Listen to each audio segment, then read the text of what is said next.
Good evening. This is a poem entitled The Garden of Janus. The cloud my bed is tinged with blood and foam. The vault yet blazes with the sun, writhing above the west, brave hippodrome, whose gladiators shock and shun as the blue night devours them, crested comb of sleep's dead sea, that eats the shores of life and rings round eternity. So he is gone, whose giant sword shed flame into my bowels, my blood's bewitched. My brain's afloat with ecstasy of shame. That tearing pain is gone, enriched by his life spasm. But he being gone, the same myself is gone, sucked by the dragon down below death's horizon. I woke from this. I lay upon the lawn. They had thrown roses on the moss with all their thorns. We came there at the dawn, my lord and I. God sailed across the sky in his galleon of amber, drawn by singing winds, while we wove garlands of the flowers of our minds. All day my lover deigned to murder me, linking his kisses in a chain about my neck. Demon embroidery. Bruises like far-off mountains stain the valley of my body of ivory. Then last came sleep. I wake, and he is gone. What should I do but weep? Nay, for I wept enough, more sacred tears, when first he pinned me, gripped my flesh, and as a stallion that rears, sprang, hero-thewed and satyr-lipped. Crushed as a grape between his teeth my fears, sucked out my life, and stamped me with the shame, the monstrous word of wife. I will not weep, nay, I will follow him. Perchance he is not far, bathing his limbs in some delicious dim depth, where the evening star may kiss his mouth, or by the black sky's rim he makes his prayer to the great serpent that is coiled in rapture there. I rose to seek him. First my footsteps faint pressed the starred moss, but soon I wandered, like some sweet sequestered saint, into the wood, my mind. The moon was staggered by the trees. With fierce constraint, hardly one ray pierced to the ragged earth about their roots that lay. I wandered, crying on my Lord. I wandered, eagerly seeking everywhere. The stories of life that on my lips he squandered grew into shrill cries of despair, until the dryads, frightened and dumbfoundered, fled into space. Like to a demon king's was grown my maiden face. At last I came unto the well. In that still glass I saw no sign of him. And yet, what visions there uproll to cloud that mirror soul of mine? Above my head there screams a flying scroll, whose word burnt through my being as when stars drop in black, disastrous dew. For in that scroll was written how the globe of space became, of how the light broke in that space and wrapped it in a robe of glory, of how one most white withdrew that whole and hid it in the lobe of his right ear, so that the universe one dewdrop did appear. Yea, and the end revealed a word, a spell, an incantation, a device, whereby the eye of the most terrible wakes from its wilderness of ice to flame, whereby the very core of hell bursts from its rind, sweeping the world away into the blank of mind. So then I saw my fault. I plunged within the well and brake the images that I had made, as I must make. Men spin the webs that snare them, while the knee bends to the tyrant God, or unto sin the lecher sunder. Ah, came that undulant light from over or from under? It matters not. Come, change. Come, woe. Come, mask. Drive light, life, love into the deep.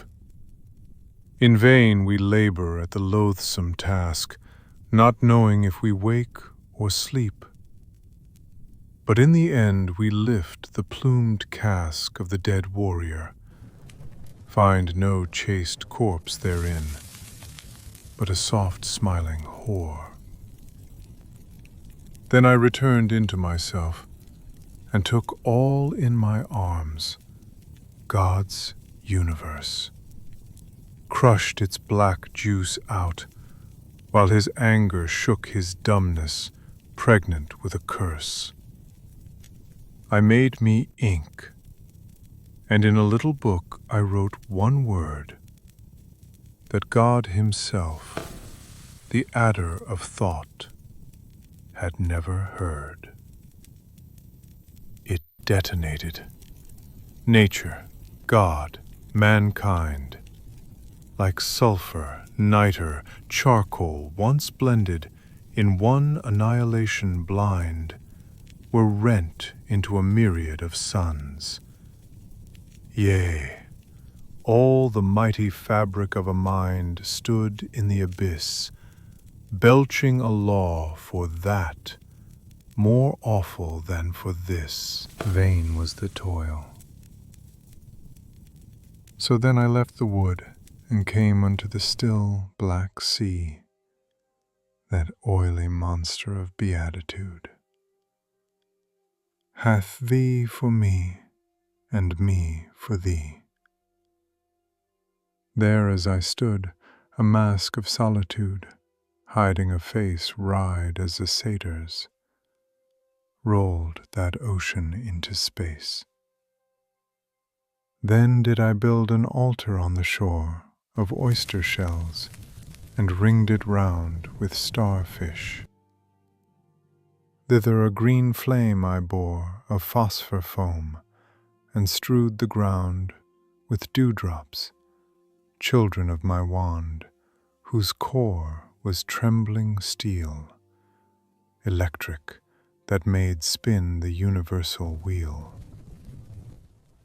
With that a goat came running from the cave that lurked below the tall white cliff. "Thy name," cried I. The answer that gave was but one tempest whisper, if.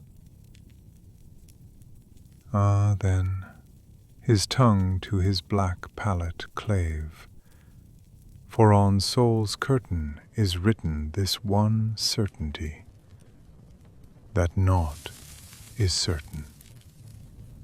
So then I caught that goat up in a kiss, and cried, Io Pan, Io Pan, Io Pan. Then all this body's wealth of ambergris, narcissus-scented flesh of man, I burnt before him in the sacrifice. For he was sure, being the doubt of things, the one thing to endure. Wherefore, when madness took him at the end, he, doubt-goat, slew the goat of doubt. And that which inward did forever tend came at the last to have come out.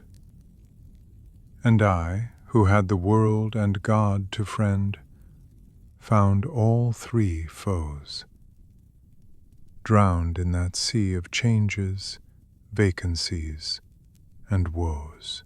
Yet all that sea was swallowed up therein. So they were not, and it was not.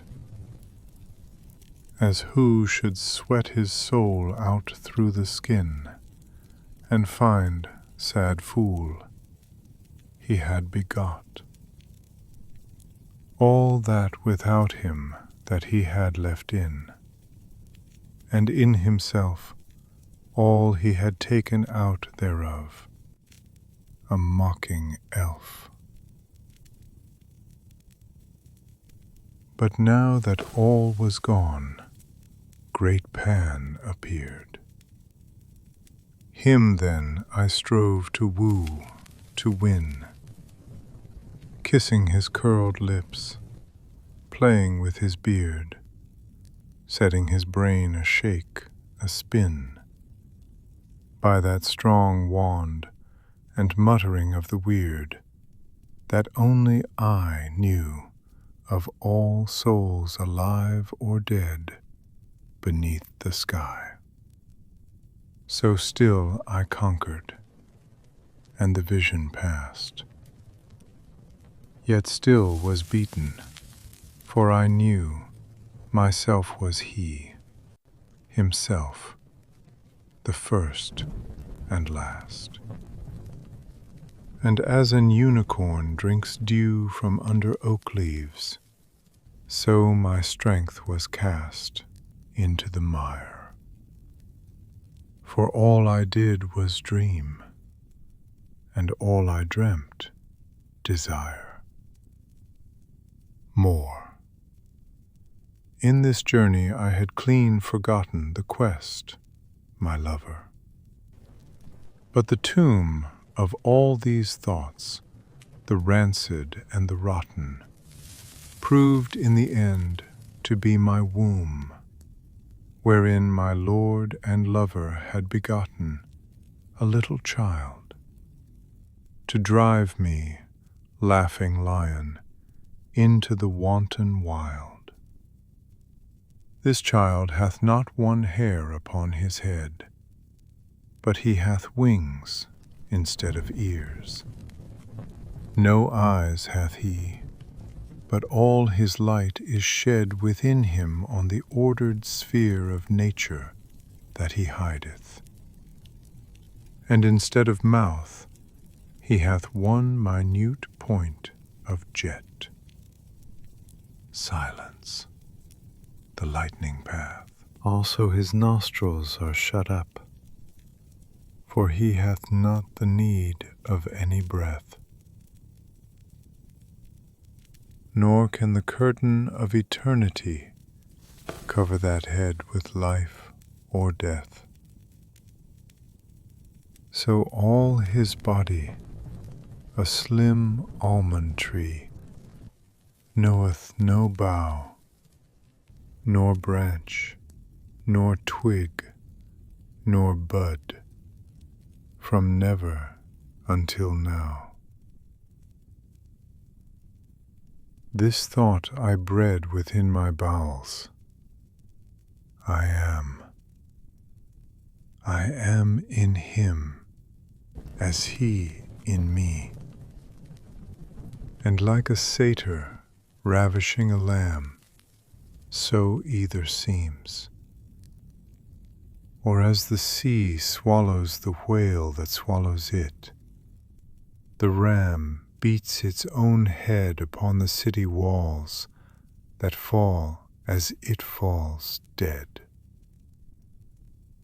Come, let me back unto the lilied lawn. Pile me the roses and the thorns upon this bed from which he hath withdrawn. He may return. A million morns may follow that first dire demonic dawn, when he did split my spirit with his lightnings and enveloped it. So I am stretched out naked to the knife, my whole soul twitching with the stress of the expected yet surprising strife. A martyrdom of blessedness. Though death came, I could kiss him into life. Though life came, I could kiss him into death, and yet nor live nor die. Yet I, that am the babe, the sire, the dam, am also none of these at all. For now that cosmic chaos of I am bursts like a bubble. Mystical, the night comes down, a soaring wedge of flame woven therein, to be a sign to them who yet have never been. The universe I measured with my rod. The blacks were balanced with the whites. Satan dropped down, even as up-soared God. Whores prayed and danced with anchorites. So in my book, the even matched the odd. No word I wrote therein, but sealed it with the signet of the goat. This also I seal up. Read thou herein, whose eyes are blind. Thou mayest behold within the wheel that always seems to spin all ways, a point of static gold. Then mayest thou out therewith and fit it in that extreme sphere, whose boundless farness makes it infinitely near.